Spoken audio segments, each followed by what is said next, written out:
Hello, everyone. How is everyone doing? Thank you so much for tuning in. My name is Christina, and you are watching the Zenith Glow Astrology YouTube channel. I am the creator and operator of this channel, and I am an astrologer.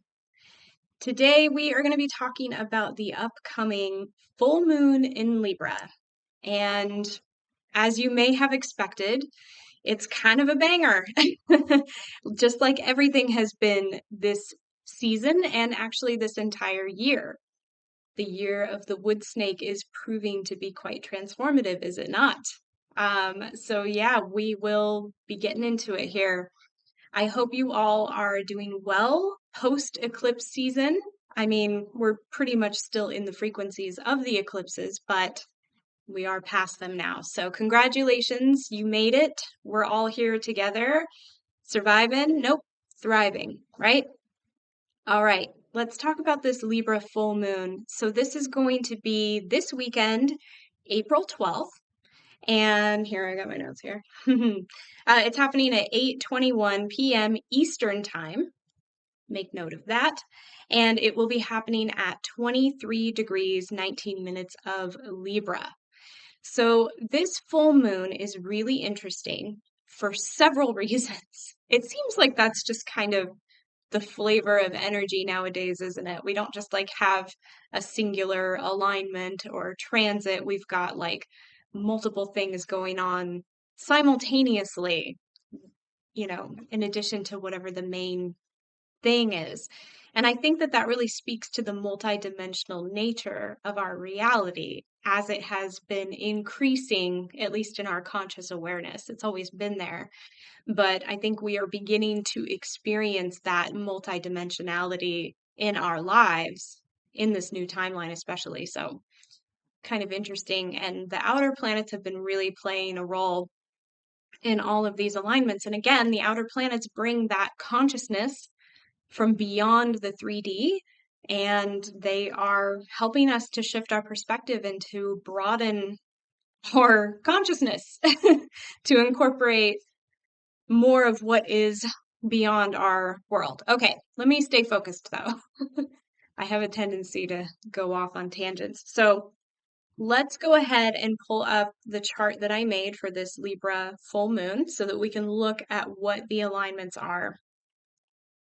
So, and we'll just go, yeah, I got it right. Direction. Okay, so here we have our chart. And maybe I can even make it just a scotch bigger. There you go. Yeah. Woo! So once again, ignore the houses. The houses don't matter in this chart. We are looking at the planets and their alignments to each other. Let's run through some of the notable things that are going on. In addition to having the actual full moon, which is in Libra, and then the sun, which is opposite of the moon, which is what always happens during a full moon. The sun opposes the moon. The sun will be exactly conjunct with the wounded healer Chiron in Aries at 23 degrees. That in and of itself is a very big deal, and that's going to be very strong energy. But then you'll notice if you look at the sun opposite of the moon, it is forming a big red triangle, and at the apex of that triangle, we have Mars in Cancer at 27 degrees.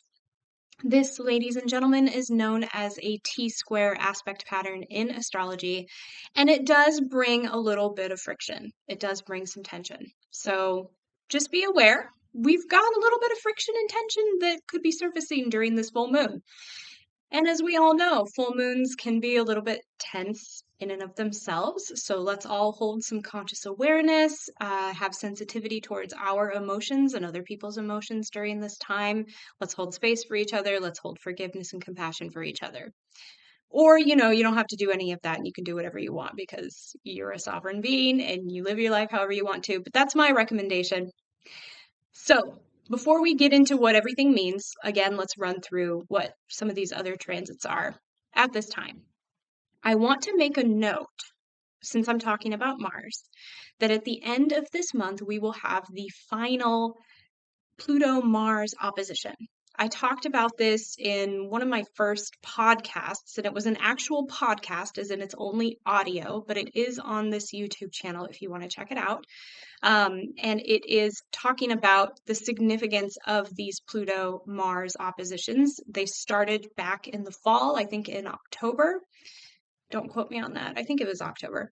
And then we had another one right around the start of the year, and then this is the third and final. And those happened due to the retrograde cycles of the planets crisscrossing each other. So, since Pluto represents our soul, and since Mars is the lower octave of Pluto, these are some pretty significant alignments. And again, we're not going to get into it today, but I just wanted to mention it because they're starting to wax into that opposition even at the time of this full moon in Libra. So, a little bit of that energy is going to be in there as well.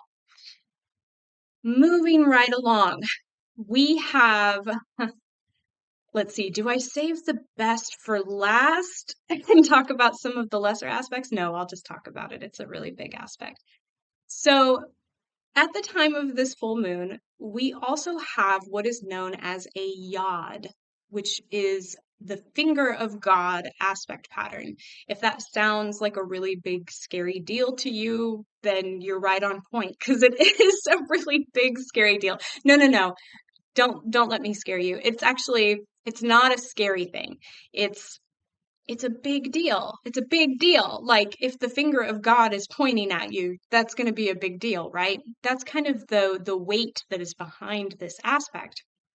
And the reason why we call it a finger of God, apart from the fact that it sort of forms like this elongated triangle and kind of looks like a finger pointing, is because it aligns us with our karmic destiny.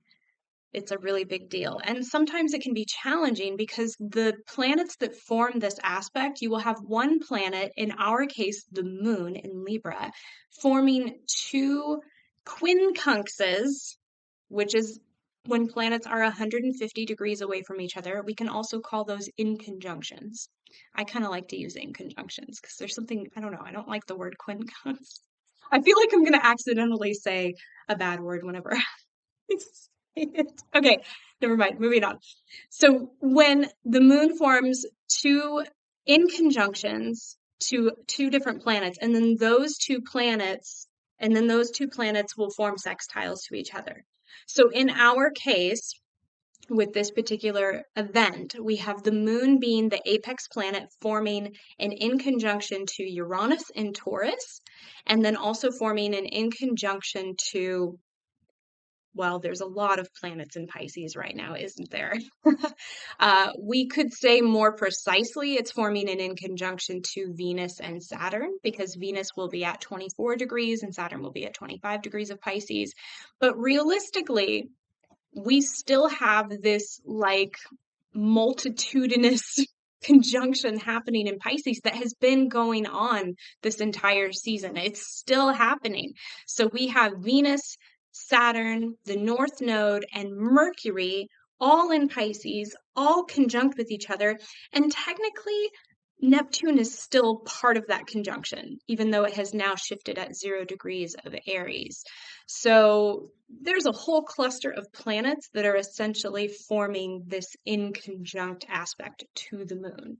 And then all of those planets and Uranus and Taurus are sextile to each other.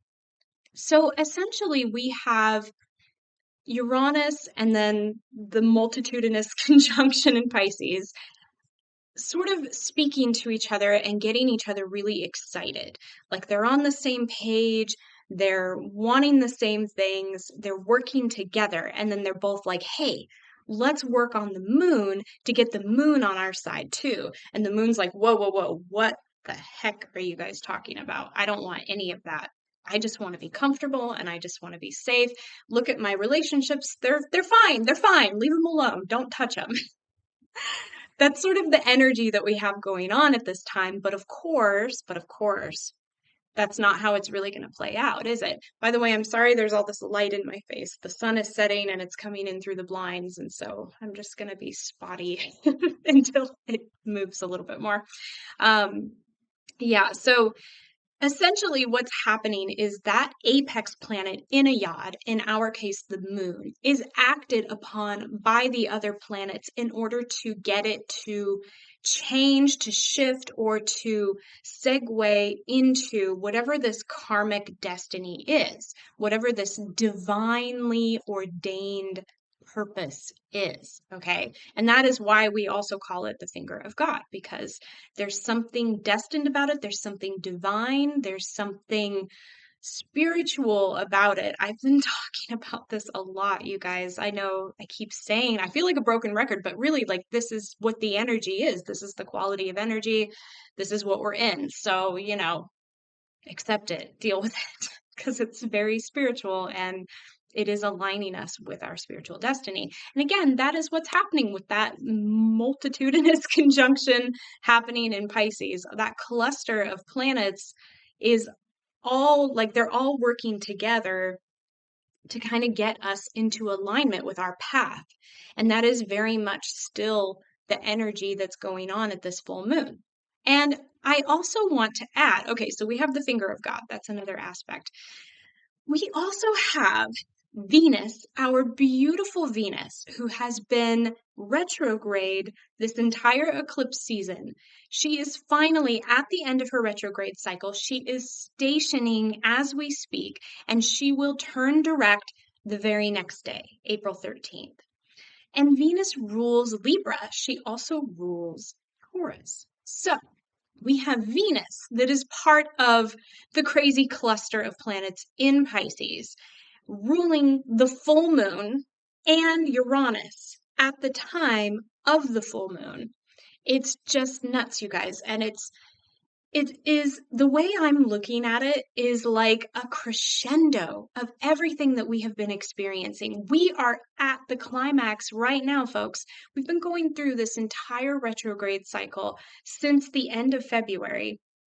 And we've gone through the eclipse seasons. We've seen all this change and transformation. We've been doing so much reflection. Mercury just went direct yesterday, but at the time that I'm recording this. So we also now have Mercury moving forward, although still kind of slowly gaining momentum. By the way, I have been seeing astrologers on like Instagram and stuff posting, yay, Mercury is direct now. Go about your business like normal, and no more accidents, and no more clumsiness, and no more confusion, and no more miscommunication. It's not really that cut and dry. You don't just open one door and slam the other shut. We have something called shadow periods with retrograde cycles, and when a planet is stationing, that means that it's kind of like like stopped at the same degree for several days as it's preparing to like turn the wheel and shift direction. So when it's doing that, we feel the inertia of that planet. It's like suddenly slamming on the brakes when you're driving a big Mack truck. I've written about this in my retrograde articles. If you go check out my Substack, I used literally the same metaphor, but it is that kind of feeling like you are being pulled forward. You're still feeling an intensity in that energy. It's a spike of energy. So no, it's not like, yay, Mercury's direct now. We can just forget everything that we just went through and go about business as usual. No, you're actually going to feel that energy more intensely around the time that it is stationing, and then it will slowly begin to taper off. So I just wanted to throw that out there because it's not really that cut and dry. Also, just real quick, little bone to pick with astrologers who bemoan and belittle the Mercury retrograde cycles. I really, really disagree with that. And I think that it is a huge oversight as to the true benefit and blessing of having a Mercury retrograde. When Mercury is retrograde, which it does this 3 times a year, so we get multiple opportunities to work with this energy, it is offering us beautiful, beautiful opportunities to experience synchronicity, to connect with ourselves at deeper levels, to review what we have been learning, and to gain deeper insights into ourselves, into our lives, into whatever it is that we're working with during that retrograde cycle. So to just like, get pissed off because, you spilled your coffee and you have to go change your car's oil now, and things are going wrong, things are going haywire. I just want to point out that those things tend to happen when we try to go full speed during a Mercury retrograde and we don't take the time to slow down and go inward. So if you want to get mad at anybody, you should just get mad at yourself. All right. I'm done with my rant. Moving on. So Venus, again, is stationing literally the next day after the full moon, and she rules the full moon. So there is super, super, super strong Venusian energy at this time. And we've spent all of this time, all these past weeks, going through so much change. And so much of that change has had to do with our relationships. Now, the primary relationship we have been dealing with is the one with ourselves. We have been doing a ton of inner reflection, really looking at our values, really looking at our self-worth, really looking at our desires for our life purpose, and how we want to move forward. And then we have been taking all of those insights and realizations and applying them to our relationships, whether those are romantic relationships or working relationships or familial or friendship relationships, whatever. Like, they come in all forms, right? But we've been applying those realizations to those relationships and analyzing, am I in alignment? Are my relationships serving these values that I now recognize are mine and are important to me and serve my sense of harmony and peace in my life and myself?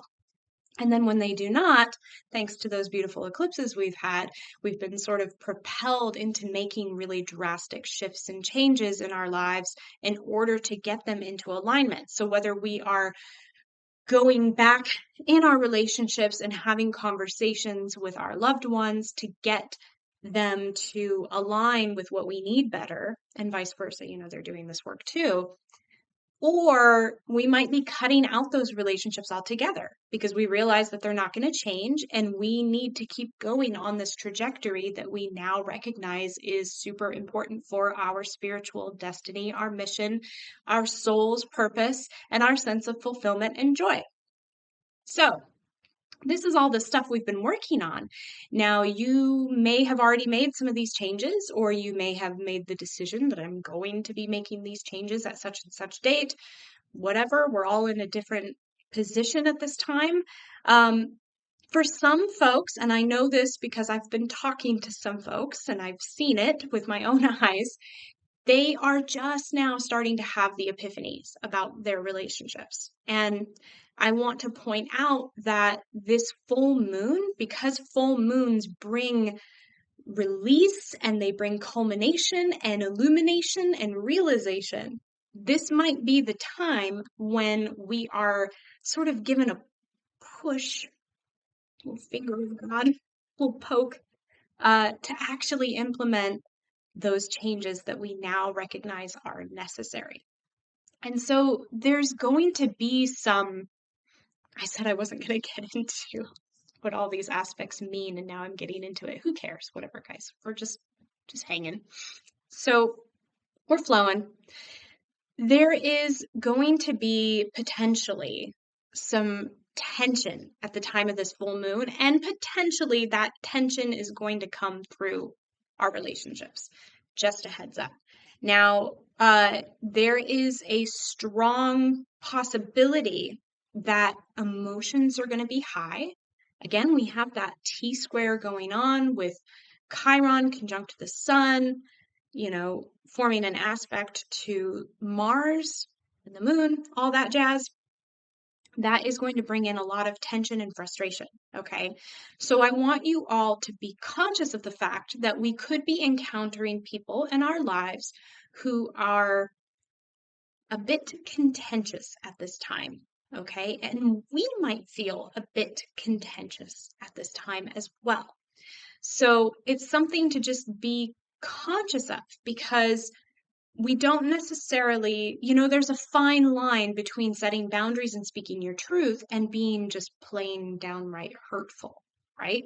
So we want to be conscious of how we are carrying ourselves in our relationships what kind of example do we want to set for other people? What kind of integrity do we want to uphold with ourselves? And then again, just know other people might be all across the board with that stuff. And just because other people are spitting venom at you doesn't mean you have to spit back, right? We can put up boundaries. We don't have to take on their energy. We don't have to let that venom actually poison us. We can choose not to accept it and not to let it bring us down. That's something that I just wanted to mention because it might come up during this full moon. Okay, I said I was going to talk about all the aspects. So, one other important aspect I just wanted to mention is that Jupiter in Gemini is at 17 degrees, and Jupiter is forming an exact trine with Pallas Athena in Aquarius. And then the two of them are actually forming a trine to the moon. So we have a grand air trine at the time of this full moon, simultaneous to all these other aspects, right? And that is bringing in a little bit of softness, a little bit of ease, okay? And that grand air trine is going to help us not only to understand and see things much clearer, but it's going to help us to communicate with our loved ones, with other people, much clearer, okay? And in a much more balanced and harmonious way. So, okay, y'all saw the diagram, so I'm going to make that go away. And yay, I got the direction right again. Okay. I'm getting so good at this. Uh, yeah, so let's talk. Let's talk, you guys. That T-square with Mars, between Sun and Moon. Well, no, first of all, with the Sun conjunct with Chiron. Let's start there. Let's start there. The Sun conjunct with Chiron, we are talking about having our wounds illuminated at this time, okay? Because Chiron is the wounded healer, right? He represents our deepest wounds that we carry. So there are some wounds that we are carrying, and it has to do with ourselves. It has to do with our sense of identity, and it has to do with our sense of purpose in this life.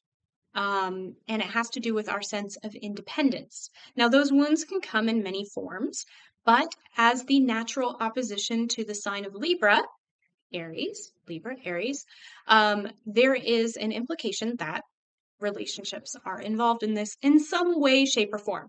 And I mean, come on, that just makes sense because Venus is turning direct and she rules the full moon and all that jazz that I just said. So, and it's like the theme that we've been working with this entire season and this entire year.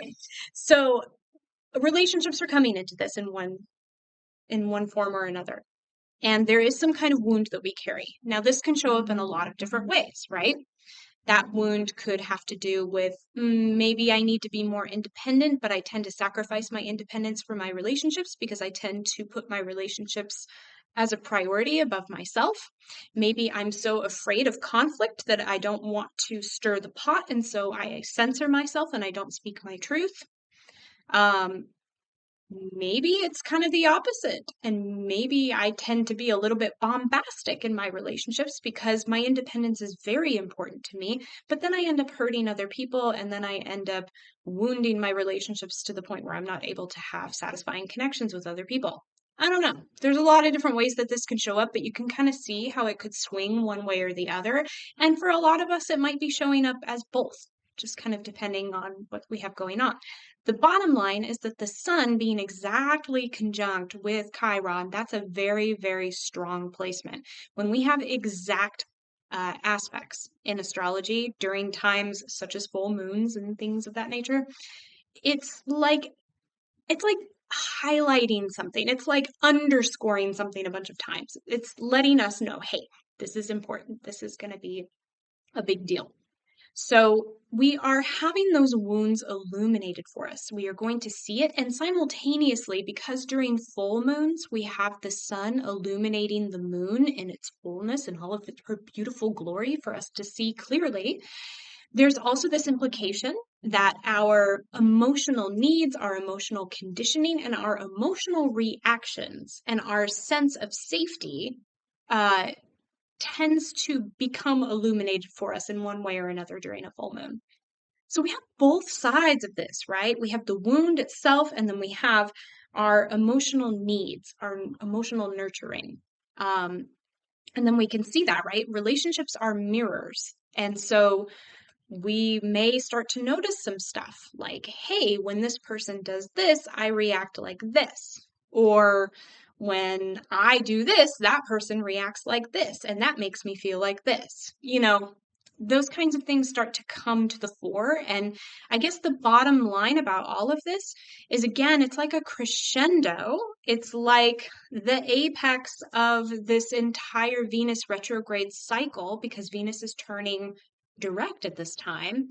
So anything that has not been addressed thus far during this entire retrograde / eclipse season, or anything that has not been realized yet, is going to come to fruition at this time. And when we have those realizations, when those things become illuminated for us, because we're talking about our emotions and because we are very sensitive little humans, and emotions are very, very deeply felt and can be very agitating, we might have some strong emotional reactions, or we might be witnessing some strong emotional reactions in other people. Having that T-square with Mars could bring up a lot of anger at this time, a lot of frustration, a desire to argue or to fight about things. Again, I mentioned, a little contentiousness, a little quarreling might be going on. Now, the deal with T-squares, which again is like the big red triangle that we saw in the chart, the deal with T-squares is that you have two planets that are in opposition to each other, and they're like gridlocked, and it's like tension, and like, oh, I want to go this way and I want to go this way, and we can't agree. And then they're both squaring this third planet, and they're just like, like feeling really, really, that's my official description of T-squares. But they're just feeling really, really conflicting. The key to T-squares, the key to balancing those two planets that are in opposition, is for them both to find a release point through the apex planet at the top of the triangle. So in our case, that would be Mars in Cancer, okay? So Mars in Cancer, we are talking about a strong desire to have emotional safety, emotional nurturance, and good boundaries, right? Because we need to be able to feel our feelings, and we need to be able to create a safe space to feel our feelings. And when other people come into our space and they violate our boundaries and they assault our sensitivity, it's upsetting. It's not a positive experience, and it's not okay for other people to do that. And so we then need to establish good boundaries with people. Cancer is also very sensitive, though, and it's very good at listening, and it's very conscious of other people's emotional experiences. So you can kind of see where we can maybe find some balance here. We have this need for independence through this Aries energy, which is interesting because Mars rules Aries. Let's envision the triangle that we looked at, right? Mars in Cancer rules the Sun and Chiron in Aries. And then we have Venus over in Pisces ruling the Moon in Libra. And then the Moon in Libra rules Mars in Cancer. It's just kind of interesting how all of this energy sort of flows together at this time. But I guess the big point that I'm driving home with all of this is that we are going to have these things come up, these triggers, these wounds, these final realizations, this recognition of what do I need to get into alignment. I have a destiny. I got to go live it. What do I need to make that happen? And wherever we see inconsistencies, wherever we see things that are not in balance and not in harmony, we then need to go set some boundaries, and we need to go claim whatever it is that we require in order to have a sense of emotional safety and comfort, and in order to take care of ourselves. We're talking about self-care and nurturance, sort of mothering yourself in a good way. So that is essentially what we are going to deal with at this time. And then, like I said, we have this nice grand air trine going on between Jupiter in Gemini, Pallas Athena in Aquarius, and then the moon herself in Libra. So Jupiter's going to bring in some grace and some optimism and some cheerfulness. Pallas Athena is the goddess of wisdom and the higher mind. And she's going to help us integrate, especially being in Aquarius, really being able to see the broader vision of things rather than just being stuck focused on what's directly in front of you. And she's going to help us do things in a way where we are not super attached, because Aquarius is very detached. It's very like, it can do things from the mind without getting too involved in the heart. And then the moon in Libra, wants harmony and is able to listen to everyone equally and can see all points as valid to its own. So between these three players, we have a real opportunity to take whatever realizations are coming through that T-square, and then the recognition of what Mars needs, and I need this to feel safe and all that jazz. And we are able to communicate it clearly, calmly, coolly, and with a sense of grace and optimism and understanding and benevolence for the people around us. Okay. So while I am talking about all of the sticky energy of this full moon coming to a head, being very dramatic, and it's the end of the season, and here's the grand finale for all of us. We also have a real opportunity to speak our truth, to get into real alignment with our integrity and our authenticity, and to deliver that truth to the people we love and the people in our lives in a way that is harmonious, in a way that respects their boundaries, in a way that they can understand, right? And again, Mercury went direct. It's going to be about 1 week, almost a little less than a week past its direct motion by this time. So it'll be out of station at this time. So that energy will start to move forward again, and it will be a little bit easier to communicate at that point. So we have a real opportunity here to get into better alignment. And that is absolutely one of the biggest themes of this particular lunar event. It is getting into alignment with our highest timeline, because ultimately that's what this entire season has been about, folks. I talked, here we go again. Christina's going to repeat herself, but here we go.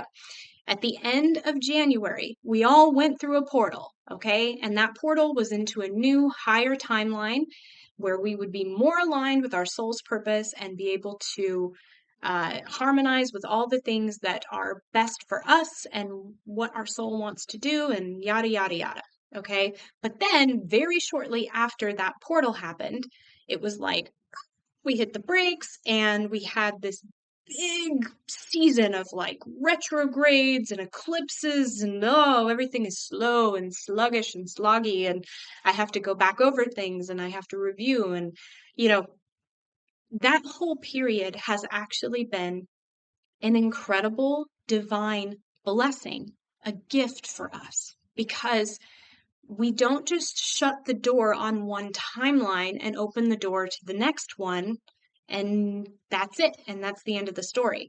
There is a blending of energies.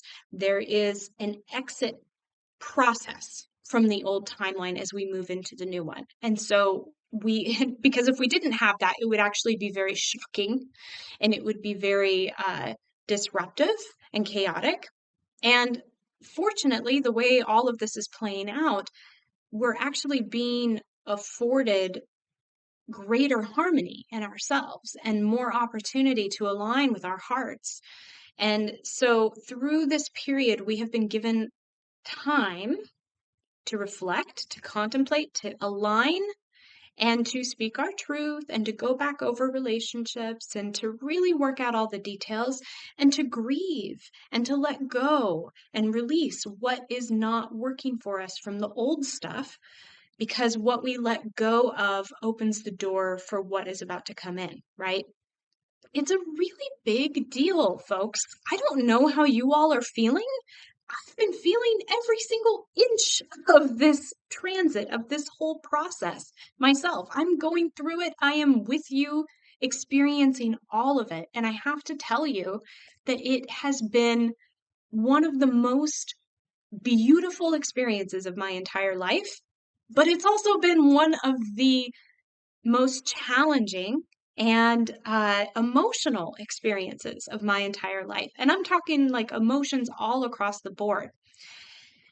And, that brings me to my next point.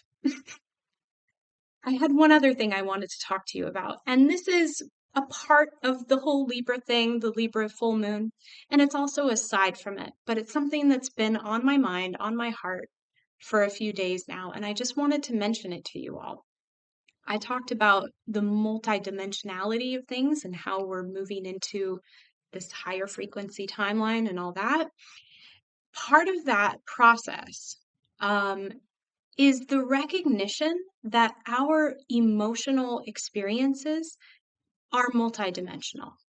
And I just wanted to throw this out there. And maybe you already know this and you're like, yeah, I got it. I'm good. Good for you. I'm glad that you get it and you're already there. You can go, have a sip of coffee or I don't know, go check your email or something while I talk about this. But I just wanted to throw it out there because sometimes when we are going through such drastic changes, we can feel upset about the emotions that we're having, if that makes sense. Uh, for example, multidimensionality through emotion means that we can experience paradoxical emotions. We can experience conflicting emotions simultaneously, and they both are true and they both have value and deserve space to be felt. So that is very much on par with what we are experiencing during this time because we're moving into a new timeline. And like I just said, though, part of moving into the new timeline involves crossing the threshold from the old timeline. And once we cross that threshold and we leave the old timeline, we will be closing the door. And behind that door, from the past, we have our past self. We have our old identity. We have all the experiences that went into creating that identity. We have past relationships. We have experiences within those relationships that added to the identity and that gave us a sense of time and space, if that makes sense. Like it gave us an orientation within this earth. Like I am this person, this is my identity, this is my label. I'm a daughter, I'm a sister, I'm a mother, I'm a wife, I'm a friend. Sorry guys, that was all feminine stuff, but you get the idea. We have all of these identifiers that we've been carrying. And maybe we're moving into a period now where we start to drop some of those things. And I'm not saying like you're not going to be a mom anymore or whatever, but the idea is that your identity is shifting. And that is what has been happening through this entire eclipse retrograde cycle, right? Venus in Aries, Mercury in Aries, Neptune just moved into Aries. Aries is all about the self.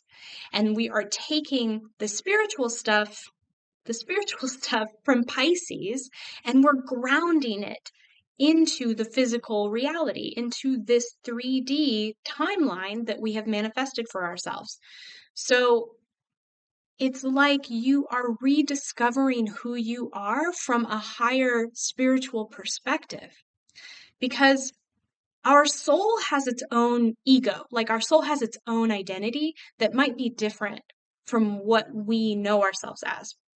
I know myself to be Christina, and I'm an astrologer, and I'm a daughter, and I'm a sister, and I was a wife, and I was all of these things, right?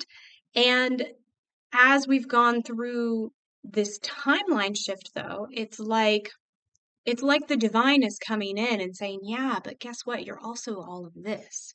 And this is the stuff that you need to move into now. You're ready. You're finally ready to embrace all of these new things. And it's like, that is so exciting because, like I talked about with the last solar eclipse video that I did, which I'll link at the end of this video, those things that we are offered are beautiful things, and they are fulfilling things, and they are filled with love and joy and all the things that we have longed for at the deepest levels of ourselves for the longest time.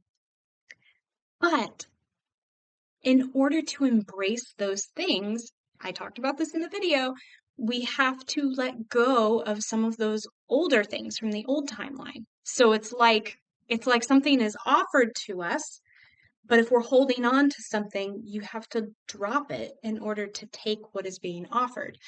And I'm bringing this up because it can feel very conflicting when you get good news or you know that there's exciting things happening in your life, but then you suddenly feel like this sadness or this grief because you're also saying goodbye to the old. And you might totally realize, like from a logical level, that old stuff doesn't align anymore. Like, I'm ready to let it go. I'm good with that.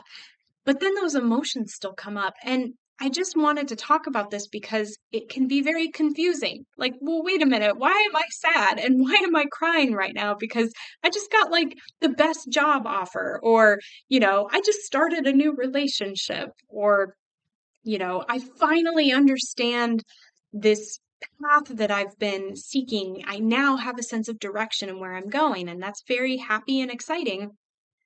But yet there's this like sadness that's coming in. So I just wanted you all to know, like, our emotions are multidimensional. So we can feel joy at something brand new coming in simultaneously as we grieve what we are letting go. And it doesn't mean that what we're letting go of is the wrong decision, or that the new thing coming in isn't really right for us or anything like that. It's simply that we are literally letting go of a part of ourselves. And that part of ourselves has been with us for this entire journey. And that person that you were went through so many things. And those things, I'm willing to bet, were challenging things. You learned a lot of lessons. They hung with you through the hardest times of your life. And now you are saying goodbye to those experiences and to that old person that you were. And it's totally normal to feel some sadness about that. And I just wanted you all to know that. Like, feel your feelings, let yourself grieve. Truly, let yourself grieve. I feel like I should have a gold medal in grieving by this time. And the number one thing that I've learned in the grieving process, the most important thing that I have learned, is that you really do have to let yourself feel it all. And I have to tell you guys, I don't know if I've ever shared this before, but I actually lost my brother in 2019, and it was super sad. And I had a ton of grief, right? Obviously, from that. And it took me a while. Well, actually, it didn't take me as long as, anyway, everybody's different. um, but I remember right before he died, I was directed to this author's work who specializes in grief. And I'm so sorry, I'm forgetting his name. I believe it was Francis something. And the book he wrote is called The Wild Edge of Sorrow. So if you look that up, you'll find who he is. But he talked about the importance of ritual when we are experiencing the grieving process. And he also talked about the importance of letting yourself feel every single feeling that you're feeling. And I am so glad that I came across his work right before my brother passed. And I took it to heart.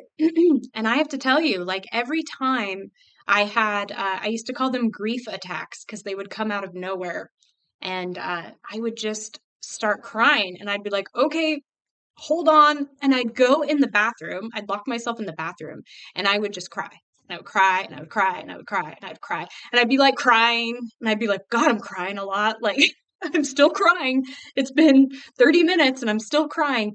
But I would let myself get it all out, almost like purging, and until I literally couldn't do it anymore. And I really do think that letting myself go through that entire process and letting myself feel every single feeling that I was feeling really helped me to move through that grief a little bit faster. Not that faster is necessarily the goal, but I was just able to heal from it. And And I got so much out of that experience. Grief can also be a gift. That is a whole other topic in and of itself. And I'm sorry to go on a tangent, but I just feel like these changes that we're going through are so profound and truly, like, they're so big, and it's really exciting. Like, we are all moving into a big, brand new, exciting timeline in our own individual ways. But again, I just want you to know that it's okay to grieve the old timeline as well. And if you are feeling grief, let yourself feel it. You're going to move through it faster, and then you're going to be able to embrace all the new stuff a little bit easier. So, bam. There's that little side note. Let me check my notes real quick, guys. Did I have anything else I wanted to mention? No, really just that this, once again, this full moon is like that final, cherry on top of the sundae, which has been our retrograde eclipse season. And I'm not saying that, it's like this full moon is going to happen and then it's all a cakewalk from here, because as I said, we also have a Pluto Mars opposition at the end of the month. I believe I said a couple of months ago that the months that some astrologers were saying that the months of March and April were going to have the most intense experiences, and basically all the challenges of 2025 were going to be wrapped up in these 2 months. That's pretty accurate to say that. So we do have this intense energy going through the end of April, but we are very close. We are very close to pushing through the challenges. And again, just know, like, these are birthing pains, right? Like, everything that we've been experiencing that has been tense, that has been challenging, conflicting, etc. It's all there to serve the beautiful purpose of this whole rebirthing timeline that we are moving into. And within that timeline, you are aligned with your spiritual destiny, with your highest purpose, with the deepest longings of your heart and your soul. And you have the most potential for satisfaction and fulfillment in what you do, and who you are, and with who you love. So, big, beautiful things. And again, with this full moon, just keep in mind, emotions are tense. You are being forced to look at things that you might not want to look at. You are being forced to address things that maybe you haven't yet addressed. You are being pushed in the direction that your soul wants you to go. And let's all have some compassion and empathy for each other and hold space for each other. And when we can communicate with each other and enter those communications from a place of detachment and higher wisdom, we can really get into flow and understand each other better, speak our truth, and everything's going to work out. It's going to be beautiful. So, all right, folks, if anyone has any questions, feel free to email me. You can go to my website, which is zenithglowastrology.com, and you can find all the ways to communicate with me and contact me. I also do astrology appointments. You can book an appointment with me on there, and I will put a link to that below in the description. But otherwise, congratulations on making it through this season. I hope you have a beautiful Libra full moon experience, and I hope that your new timeline is shining brightly, that your heart is lit, and that you feel so much joy. Thank you so much, folks. I love you all, and I will catch you next time. Goodbye.